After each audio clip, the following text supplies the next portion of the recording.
लाठियाँ चलेंगी सबसे पहले मैं खाऊंगा, गोलियाँ चलेंगी मैं खाऊंगा। मोदी जी सीधी बात आपसे, या तो इन अध्यादेशों को वापस ले लो, नहीं तो पंजाब से, हरियाणा से, राजस्थान से, यूपी से हर जगह का आदमी दिल्ली कूच करेगा, उसके बाद दिल्ली संभाल लेना। आज ये उस प्रदेश की बात नहीं है जब 2016 में आपने 35 करा के और गोलियां चलवा दी थी। आज बात सारे हिंदुस्तान की है। चाहता हूँ भाई जितने भी किसान हैं, हाथ जोड़ के एक निवेदन करता हूँ, ये हमारे जो किसान नेता जो लगे हुए हैं, ठीक है ये आपके समर्थन में लगे हुए हैं, लेकिन एक भी भाई आज अपने घर मत बैठो, सारे रोड पे आ जाओ। अगर अध्यादेश लागू हो गए तो वैसे भी रोड पे ही आना है। के नाते हम जाट होने के साथ साथ किसान भी हैं, और किसान हमारे, मेरे को एक जिम्मेदारी मिली राष्ट्रीय युवा अध्यक्ष की, वो एक संस्था है, एक ऑर्गेनाइजेशन है जिसकी मुझे जिम्मेदारी मिली, लेकिन उससे पहले मैं किसान घर में जन्मा हुआ किसान घर का बेटा हूँ और किसानों के लिए खड़ा। देवीलाल परिवार की बात करें तो जो जैसे बाप है वैसे बेटे नहीं हुए, तो एक हर आदमी की सोच अलग अलग है, मेरी सोच अलग है, मेरे बेटे की अलग मिलेगी। अगर देवीलाल परिवार आज सत्ता में है तो क्यों नहीं हरियाणा उनको देवीलाल की छवि मान रहा। आज जब किसानों पे लाठियाँ चली हैं तो दुष्यंत जी मारो ना फेंक के इस्तीफा, क्यों नहीं मारते। हरियाणा का किसान पीपली में पिटता है, यूपी का किसान शामली में धरना देता है, किस लिए। आप उठ के आओ, यहाँ से चलो, पंजाब से चलो, हरियाणा से चलो, राजस्थान से चलो, यूपी से चलो, क्यों नहीं दिल्ली चलते। इनको पता है एक स्टेट में दिक्कत आएगी तो हम संभाल लेंगे, एक स्टेट हाथ से चला भी जाएगा तो क्या होगा, 5 स्टेट के किसान पिटेंगे तो सेंटर से सरकार जाएगी। हाथ लगा के दिखाओ, कोई भी चला दो ना गोली। किसान तो आत्मा है इस भारत देश की, और जब किसान ही बेच दिया, आत्मा ही चली गई, तो फिर शरीर किस बात का। यहाँ देश बेचा जा रहा है, और जिस देश में किसानों पे लाठियाँ चलने लगे, और वो भी हरियाणा प्रदेश जैसी जगह पे जहाँ किसानों का ही है जो कुछ है, तो ये समझ लीजिए कि किसानों का नहीं, मोदी जी अंत आ गया। विपक्षी हैं लेकिन अंत आ गया। हमारे बुजुर्ग, हमारा किसान, हमारा मसीहा जब रोड पे लाठियाँ खा रहे हैं तो आप लोगों का अंत आ गया। ऐसा क्या था इस बिल में जो ये मतलब आउट ऑफ सेशन लेके आना पड़ा, ये सिर्फ इसलिए कि वहाँ सवाल जवाब ना हो। भारत देश का किसान, उसको बेच दिया जाए, उसकी फांसी खाने से इनको तसल्ली नहीं मिल रही। ये चाहते हैं कि बेरोजगारी का आलम चढ़े और दोबारा देश गुलाम हो। सरकारी हिंदी न्यूज़ में आपका स्वागत है। आज किसान सड़कों पर अपने हक के लिए लड़ रहा है। आज़ादी के 70 साल बाद भी किसान को हक के लिए लड़ना पड़ता है। किसान के मसीहा हर पार्टी, हर जगह मौजूद है। किसान के हक की बात करने वाले लोगों की कोई कमी नहीं है हिंदुस्तान में। किसानों के हकों पर राज करते हैं, उनकी वोट लेते हैं, सत्ता हासिल करते हैं। सत्ता में आने के बाद किसान का दुख दर्द शायद ही कोई समझता है, वरना आज 70 साल के बाद भी हमारे अन्नदाता को इस तरह सड़कों पर बेइज्जत होकर लाठियां खाने के लिए मजबूर क्यों होना पड़ता है। समाचार कैरी पिछले कई वर्षों से हर समाज की कुरीति को उठाकर न्याय तक पहुंचाने का एक प्रयास करता है। आज इसी प्रयास में समाचार कैरी कार्यालय में एक युवा अखिल भारतीय जाट महासभा के युवा अध्यक्ष श्री विक्रम सिंह देसवाल, राष्ट्रीय अध्यक्ष आए हैं। विक्रम सिंह जी देसवाल, आपका स्वागत। धन्यवाद जी आपका। आप युवा हैं, अखिल भारतीय जाट महासभा के राष्ट्रीय अध्यक्ष हैं। किसानों की हक की बात करना आपका अधिकार है, आपकी जिम्मेवारी है। ज्यादा लंबा ना चल के मैं शॉर्ट में आपसे बात करूंगा।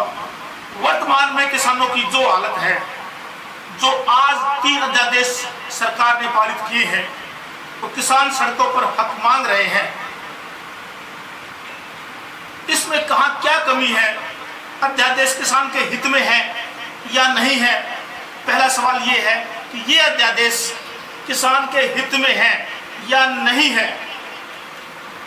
राजेश जी, ये जो 3 अध्यादेश हमारे बीच में आए, अगर किसानों के हित में होते तो आज एक किसान को, एक आम किसान को जो 1 एकड़ का किसान है, उसको रोड पे नहीं आना होता। नहीं आना पड़ता उसको रोड पे, ना ही किसी किसान नेता को आगे आना पड़ता, ना जो एजेंसियां कृषि संधान का काम करती हैं अनुसंधान का, उनको भी रोड पे नहीं आना पड़ता, ना विपक्ष में लोग इस्तीफा देते। तो ये कोई भी अध्यादेश किसान के हित में नहीं है।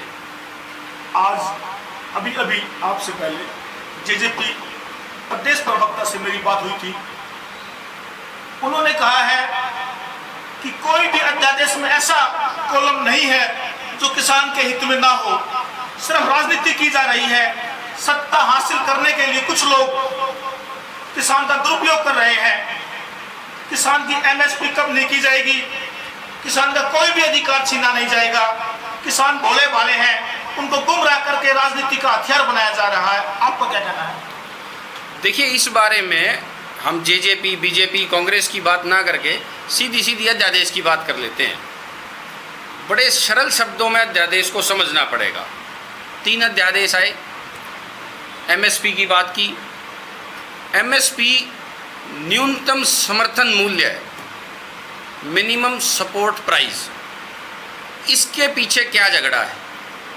इसके लिए इन्होंने जो तीसरा अध्यादेश एक ये लाए हैं, कॉन्ट्रैक्ट फार्मिंग का। कॉन्ट्रैक्ट फार्मिंग देश के जितने भी किसान हैं, जो छोटा किसान है, आज हमारे देश में 70 से 80% किसान ऐसा है जिसके पास 5 एकड़ से कम ज़मीन है। 85% लगा लो। 85% किसान के पास 5% से कम ज़मीन है। 2.5 एकड़ से कम है। 5 एकड़ हमने जो अपना जो टारगेट जो अपना वो आइडिया है वो 5 एकड़ का था। आज वो लोन भी लेता है, उससे अपनी खेती भी करता है, सफल मतलब फसल पूरी तरीके से बर्बाद हो जाती है। मैं पीछे अभी इसी महीने 3 तारीख को मध्य प्रदेश था, सोयाबीन की फसल पूरी तरीके से बर्बाद हो चुकी है। आज उनके पास 30 बीघे ज़मीन में 3 क्विंटल सोयाबीन का जुगाड़ नहीं है। ये खुद मेरी देखी हुई बात है। अब जिन्होंने लोन लिया है वो चुकाएंगे कैसे? पहले टैक्स की इंटरेस्ट की रिबेट मिल जाती थी, अब इंटरेस्ट रिबेट भी नहीं है, सीधी कुड़की। किसान के बच्चे शादी लायक हैं, उसको पता है घर बना हुआ नहीं है, मजबूरी आत्महत्या। जिस देश में आज किसान आत्महत्या कर रहा है छोटी खेती की वजह से, उसमें कॉन्ट्रैक्ट फार्मिंग। कॉन्ट्रैक्ट फार्मिंग, बड़ी कंपनी आएंगी, आपसे डील करेंगी, आपको बीज वो देंगी, सारे फर्टिलाइज़र्स वो देंगी, पेस्टिसाइड वो देंगी। उसके बाद जब आप उस फर्टिलाइज़र को और पेस्टिसाइड को यूज़ करोगे, सबसे पहली चीज़ तो ये 4-5 साल में आपकी खेती ख़त्म। आंध्र प्रदेश के अंदर इस चीज़ का एग्जाम्पल है जहाँ खेती बंजर हो चुकी है कॉन्ट्रैक्ट फार्मिंग के थ्रू। जब ये अध्यादेश में नहीं है, लोगों ने एक्सपेरिमेंट करके देखा था। बंजर ज़मीन 5 साल बाद, आज सबसे बड़ी दिक्कत, कंपनी ने आपसे फसल ले ली, फसल लेने के बाद आपको रोड पे छोड़ दिया। किस लिए? आपके अनाज में कमी है, आपकी फसल में कमी है, फिर वो आपसे 100 रुपये की चीज़ 10 रुपये में लो, 20 रुपये में। इसके लिए, इस कॉन्ट्रैक्ट फार्मिंग के लिए सबसे पहले ख़त्म किया जा रहा है एमएसपी को। अगर एमएसपी ख़त्म नहीं कर रहे तो रिटर्न में क्यों नहीं दे देते? किस लिए एमएसपी ख़त्म करने की ज़रूरत है? किस लिए नई मंडियाँ लगाने की बात करते हैं? एपीएमसी की जो नई मंडी होगी, ये कह रहे हैं मंडियों में जाने की ज़रूरत नहीं है, बाहर किसान बेच सकता है। आज भी तो बेच रहा है किसान। आज लोगों के घरों में जो अनाज जाता है किसान डायरेक्ट दे के आ रहा है। कहाँ किसान बेच रहा है? मंडी में ज़रूरी नहीं है जाना। लेकिन इनको ज़रूरी इसलिए है कि ये इन्वेस्टमेंट ला सकें। अमेरिका, जिसके लिए मोदी जी पागल हैं, डोनाल्ड ट्रंप जिसके लिए सब पागल हैं, अमेरिका की कंपनियां पेप्सिको, कोंग्रो और कैरगिल, ये ऐसी बहुत सारी, एक उनकी और है बोंगी कंपनी है, ये ऐसी कंपनियां हैं। इकलौती कारगिल के पास 200 शिप हैं जिनके अंदर वो माल ले जाते लाते हैं इंपोर्ट एक्सपोर्ट के लिए। ये चाहते हैं कि उन कंपनियों को यहाँ लाया जाए, उनसे कॉन्ट्रैक्ट फार्मिंग कराई जाए, किसानों को ख़त्म किया जा सके। आप लोगों को, किसानों को ये जानकारी आज नहीं है। हमारे कुछ किसान, कुछ % किसान आज भी घरों में बैठे हैं अपने किसान नेताओं के भरोसे कि ये देख लेंगे, उनको ये जानकारी नहीं है। अमेरिका और यूरोप जैसी कंट्रीज़ में ये हो चुका है कॉन्ट्रैक्ट फार्मिंग वाला, और वहाँ 1% किसान बचा है, खा गई कंपनियाँ उनको। एक सेकंड, मैं थोड़ा सा इस बारे में थोड़ा सा और क्लियर कर दूं इनको। एमएसपी क्यों ख़त्म करना चाह रहे हैं? किसान से कम लागत पे लेंगे। बिहार में एमएसपी नहीं है, आज उनके पास मक्का की खेती पड़ी है, 1700-1800 का उनका रेट है MSP का, लेकिन आज वो 750-800 रुपये पे बेचने पे मजबूर हैं क्योंकि MSP नहीं है। ये किसान को नहीं बेचा जा रहा, ये तो देश ही बेच दिया। हवाई अड्डों से बात नहीं बनी, रेलवे से बात नहीं बनी, आज तो देश ही बेच दिया, क्योंकि किसान तो आत्मा है इस भारत देश की। और जब किसान ही बेच दिया, आत्मा ही चली गई, तो फिर शरीर किस बात का। यहाँ देश बेचा जा रहा है। और जिस देश में किसानों पे लाठियाँ चलने लगे, और वो भी हरियाणा प्रदेश जैसी जगह पे जहाँ किसानों का ही है जो कुछ है, तो ये समझ लीजिए कि किसानों का नहीं, मोदी जी अंत आ गया। विपक्षी हैं लेकिन अंत आ गया। हमारे बुजुर्ग, हमारा किसान, हमारा मसीहा जब रोड पे लाठियाँ खा रहे हैं, तो आप लोगों का अंत आ गया। जो डाटा बताया है, इसका अर्थ ये है कि किसान के हित में नहीं है। कौन सी पार्टी किसान के हित में, क्या है आपके हिसाब से? आज तो कोई भी पार्टी किसान के हित में नहीं है। हर पार्टी अपना राजनीति कर रही है, सिर्फ और सिर्फ राजनीति। कोई पार्टी किसान के हक में नहीं है।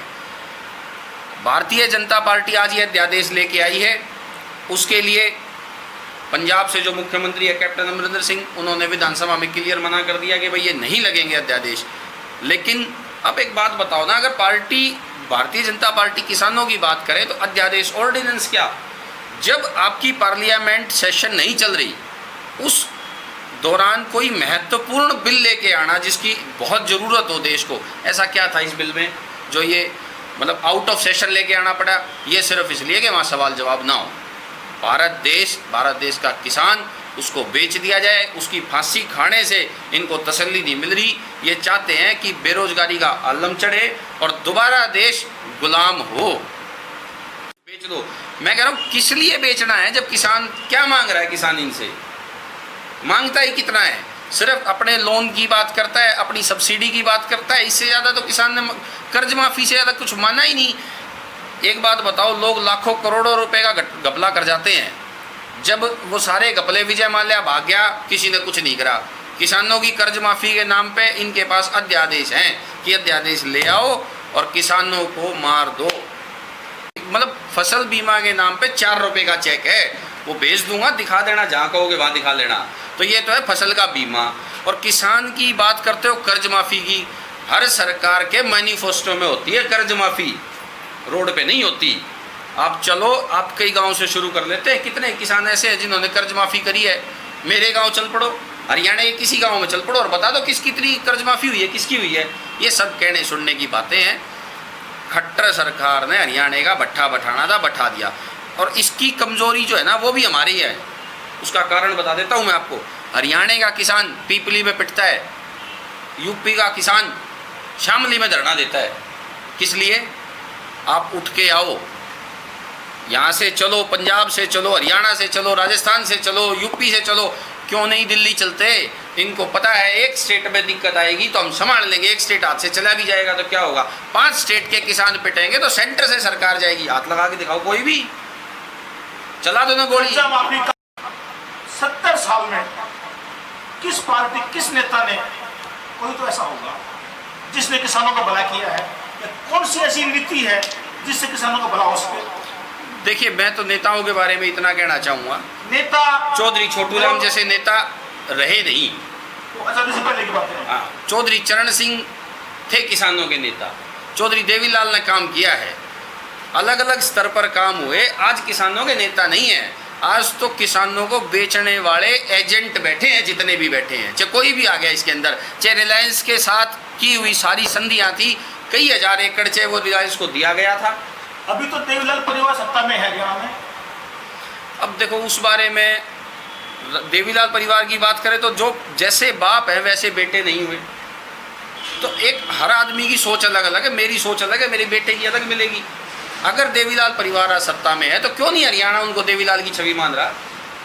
आज जब किसानों पे लाठियाँ चली हैं तो दुष्यंत जी मारो ना, फेंक के इस्तीफा। क्यों नहीं मारते?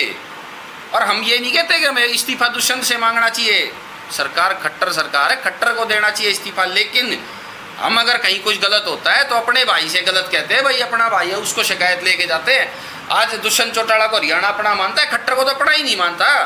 तो दुष्यंत चौटाला को अपने भाइयों के समर्थन में आगे आ जाना चाहिए। प्रचार रखते मोदी जी के साथ स्कूटर पे घूमते थे, सारा देश जानता है। भाई साहब लोगों ने वोट दिया है, 40 सीट उनको आई है, मुख्यमंत्री हैं वो लोग मानते हैं तभी तो है। ऐसा है जी, यही वोट जो बीजेपी की जिन वोटों की हम बात करते हैं, ये वोट दिल्ली में कहाँ चली गई थी, जहाँ केजरीवाल ने इनको स्पष्ट रूप से धो दिया।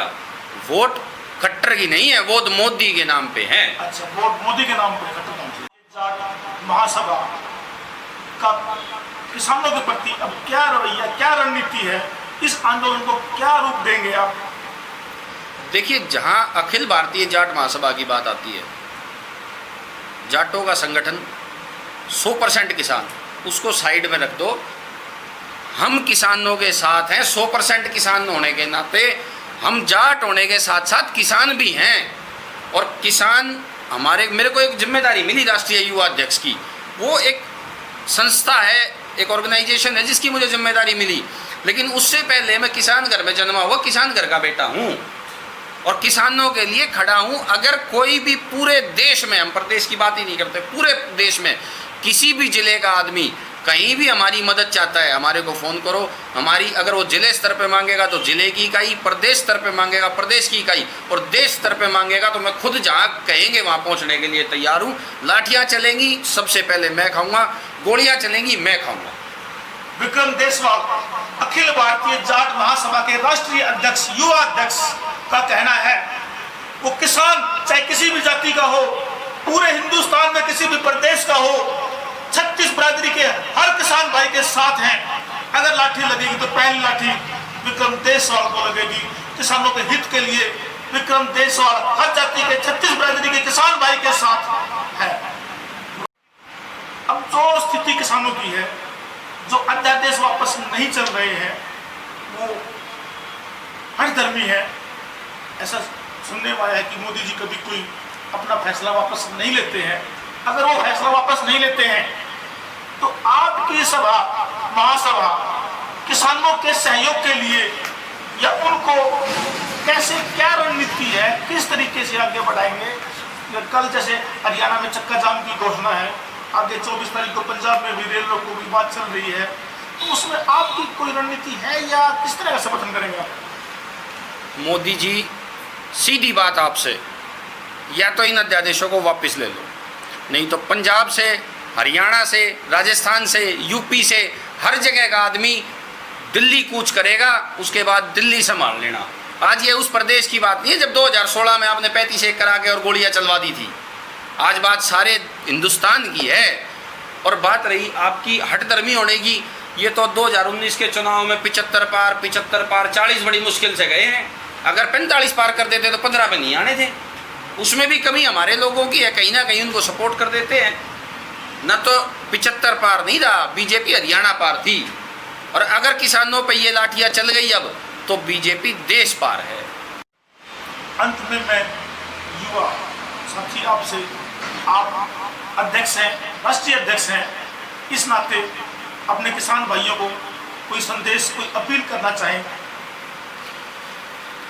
मेरे सारे छोटे बड़े चाचा ताऊ भाई जितने भी किसान हैं, हाथ जोड़ के एक निवेदन करता हूँ, ये हमारे जो किसान नेता जो लगे हुए हैं, ठीक है, ये आपके समर्थन में लगे हुए हैं, लेकिन एक भी भाई आज अपने घर मत बैठो, सारे रोड पे आ जाओ। अगर अध्यादेश लागू हो गए तो वैसे भी रोड पे ही आना है, तो इसलिए रोड पे आ जाओ, इनके साथ खड़े रहो। हम भी सब साथ हैं, इकट्ठे मिलके चलेंगे, अध्यादेश वापस हो जाएंगे, बच जाएगा। नहीं तो अमेरिका और यूरोप की तरह सिर्फ मल्टीनेशनल कंपनीज, जैसे मुकेश अंबानी कहता है हमसे सीखो खेती करना, हम आजा बादली हम बता देंगे खेती कैसे होती है। आज मुकेश अंबानी हमें खेती सिखाने की बात करते हैं, तो रोड पे आने से अच्छा है, परमानेंट रोड पे आने से आज रोड पे आ जाओ, इनका विरोध करो, हम आपके साथ हैं पूरे तरीके से।